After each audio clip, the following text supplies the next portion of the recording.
Well, thank you to Adrian, a fellow teacher, for the kind introduction. And can we give it up to three of the best public servants in America, Governor Tony Evers,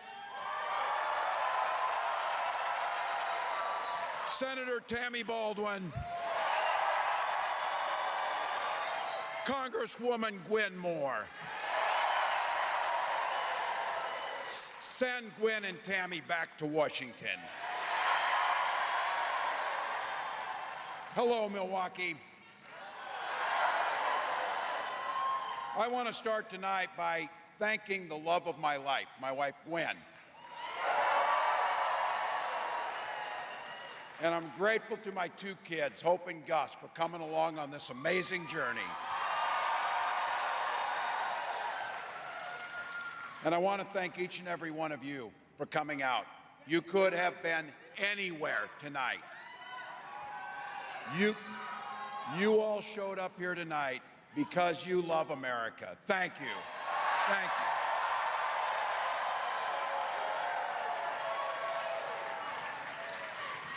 you. Yeah, as you probably know, there's a little election tomorrow. We get an opportunity tomorrow to shape the future for generations to come.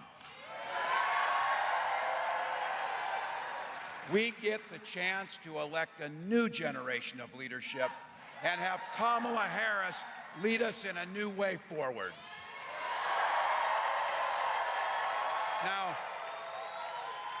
Now we're running like everything's on the line because it is. Look, what an incredible journey this last 107 days has been. Look at the movement that Kamala has built in that short amount of time.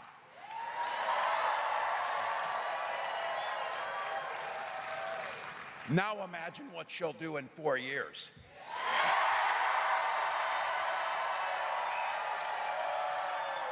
And I got to tell you, one of the best parts of this is she has brought back the joy to our politics.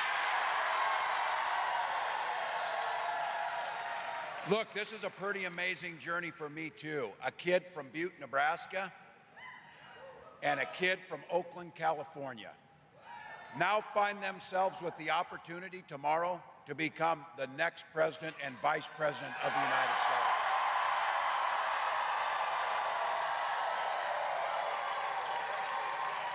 I can't tell you how proud I am to be on this ticket with Kamala. From her very first day, from a prosecutor to a district attorney to the attorney general of the largest state in the nation, to a United States senator and to vice president, she has had one client the entire time: the people of this country.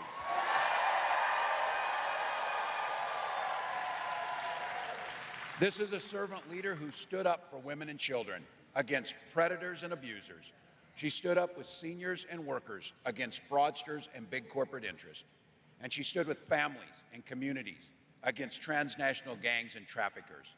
And she never once hesitated to work across the aisle to improve the lives of Americans.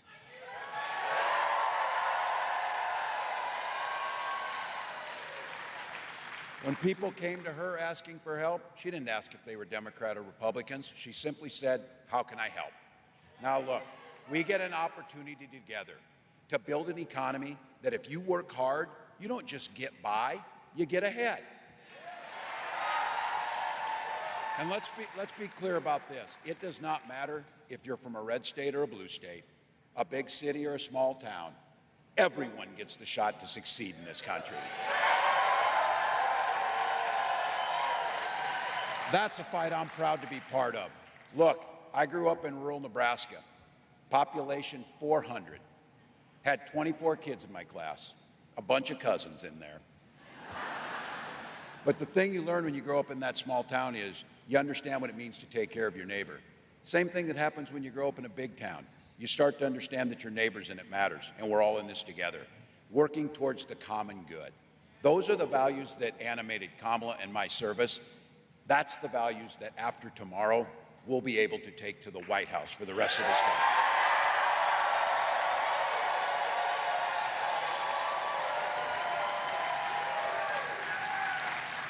And you saw on the National Mall what a president looks like and sounds like when she said she wants to be a president for all Americans, those who vote for us and those who don't.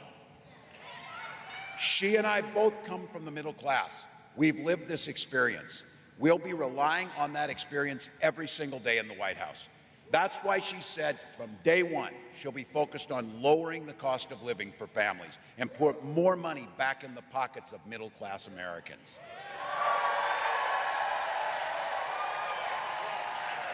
An opportunity agenda that makes housing more affordable, makes it easier to start a small business, makes it easier to care for our loved ones, and yeah, make this country more free.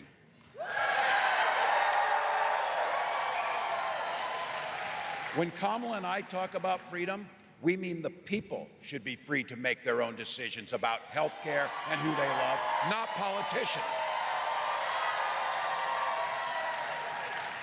The freedom for our seniors to retire with dignity by strengthening Social Security and Medicare.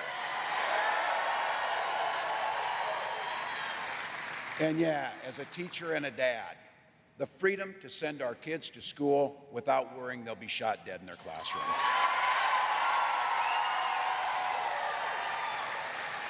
Look, Wisconsin, I know guns. I'm a veteran. I'm a hunter. Kamala's a gun owner. We know we can uphold the Second Amendment, which we've always done, while also upholding our first responsibility, our children and their safety.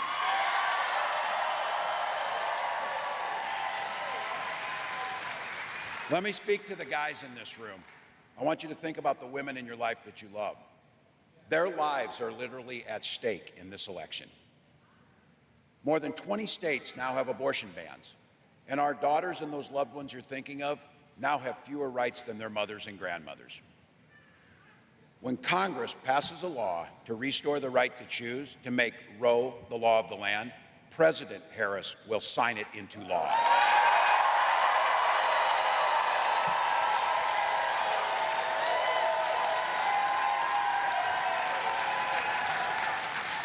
Because Kamala has said it, and we all know it. We are not going back. We are not going back, folks.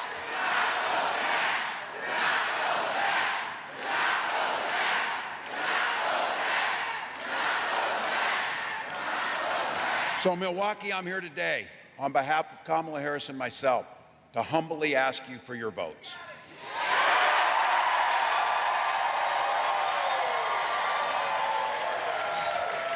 Elections tomorrow, and we're not taking anything for granted. Look, I did it for too many years to pass up the chance on this one. We're in the last 2 minutes of this game. This thing's tied, but we got the damn ball. We got the ball.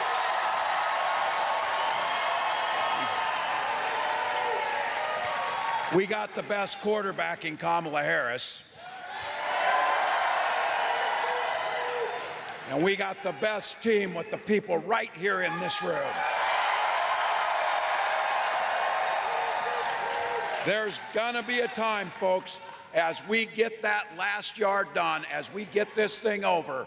But here's the thing, I'll tell you what an opportunity in our time to be living in this moment, to be able to influence not just 4 years, but 40 years, to make a difference in people's lives, to improve their lives. And there's going to come a time for all of you. I know if you're young, you're not thinking it, but it will come. You're going to be sitting in that rocking chair on your porch, and you're going to be rocking away.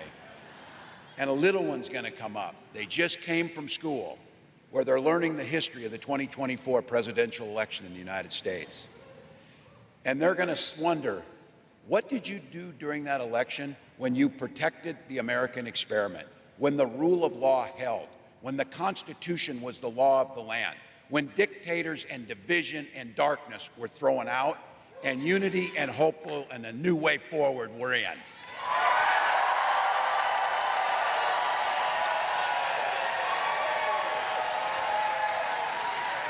When everything was on the line, when that little one asked you, what did you do during that election? You're going to be able to answer, every damn thing I could. Every damn thing I could.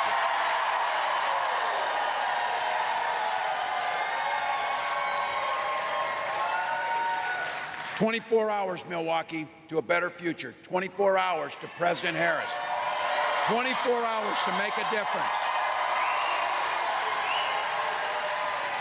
So I know this state knows a little something about winning. So here's my ask of you.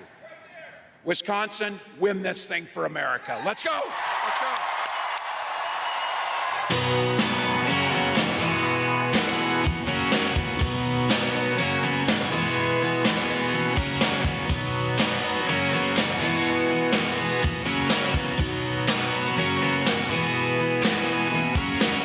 Well, I was born in a small town, and I live in a small town.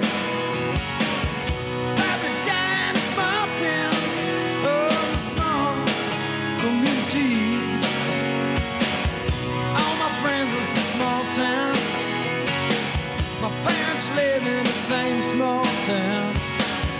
My job is a small town, provides little opportunity.